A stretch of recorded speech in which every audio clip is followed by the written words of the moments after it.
Good morning, 9th standard students. In the last class, we studied about the matter and the states of the matter and non-matter, isn't it? Today, let us discuss about the states of the matter, whether it can be interchanged and what is the effect of the temperature.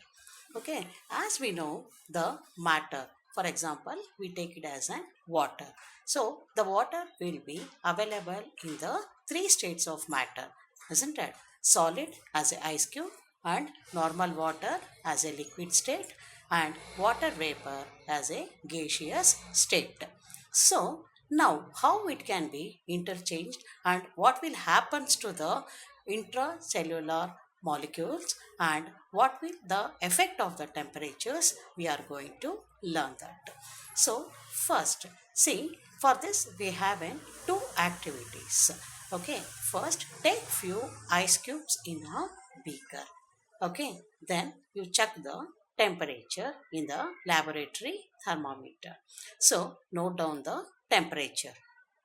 Then you slowly start to boil the ice cubes, and with the stirrer you make completely stirring that ice cubes. So what will happen, at some temperature the ice will melt and it will become an liquid, isn't it? So note that temperature carefully. So what will happen, see, the temperature which will change the state from solid ice cube to liquid water.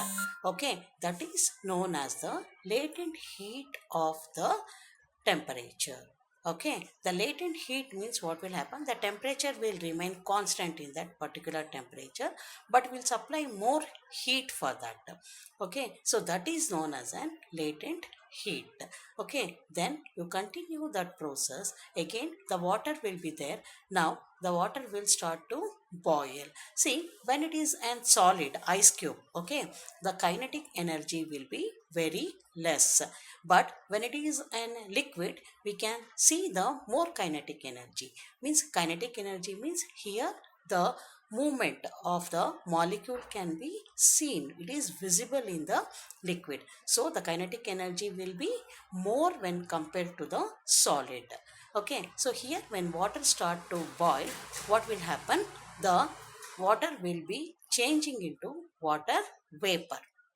Even now you just note down the temperature. Here almost it will be 100 degree, but it will not change after the 100 degree, that is the boiling point of the water. Okay, where the ice cubes will start to melt, or when it has start to become the liquid, that is known as the melting point or the fusing point of the water. But here what will happen, the water will changes to water vapor, that is known as the boiling point of the water. So the water will change into water vapor. Here the kinetic energy will be very much when compared to liquid. So the kinetic energy will be more in the gas. Okay, so this is the different situations of the temperature. Okay, and then you know what is the latent heat. Latent heat means when it is changing to one state to another state. Okay, so the like a solid to liquid or liquid to gas, the temperature will be constant, but the heat where the exact the states of the matter will change, that is known as a latent heat. Okay, and then the SI unit of the temperature. Here the SI unit of the temperature, you know, it is an Kelvin. Okay, the Kelvin will be 273.16.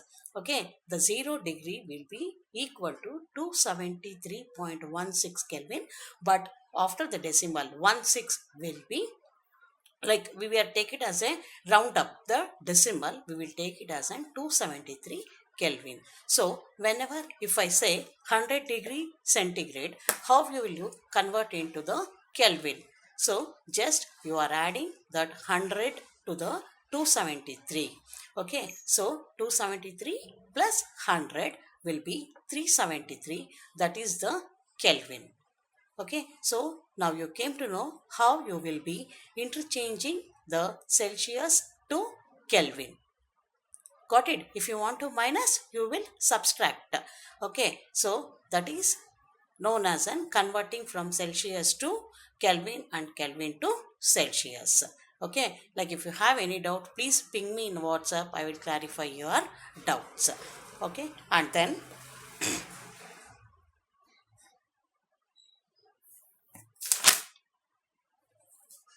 the sublimation. As I told, the states of matter will be as a solid, liquid, and gas, isn't it? When the temperature is increases, the states of the matter also will be increased. Like state of matter also will be changed from solid to liquid, liquid to gas. But few substances are there that will be changes from solid to gas directly. It will not go to the liquid state. Okay, that is known as an sublimation. Okay, sublimation means any state of matter which converting from solid to directly to the vapor state is known as an sublimation. For example, for this also you have in one activity, like you have to take an ammonium chloride, and if you keep in petri dish and you invert the funnel on it, and if you cover the funnel with the cotton, okay, the ammonium chloride will changes from solid to liquid and it will collected over the funnel. Okay, this is known as an sublimation. And even in the home we can do it by the simple experiment, like camphor. When we are doing puja and all, we'll burn the camphor, right? The camphor, it will change into solid into the gas. It will not go to the liquid state. And even the naphthalene balls, what we are using in the home, it will converting into solid to gas. It will not go as an liquid state. These are the examples for the sublimation. Okay, that's clear. Okay, thank you very much. I'll continue in the next class by the evaporations. And be in home, stay in home, and be safe. Wash your hands regularly with the using sanitizers. Okay, and if you want to go outside, please wear mask and go. Okay, follow your parents' instructions. Please keep touch for the video classes. And if you have any doubt, I will clarify in WhatsApp. Please ping me. Thank you. Have a good day.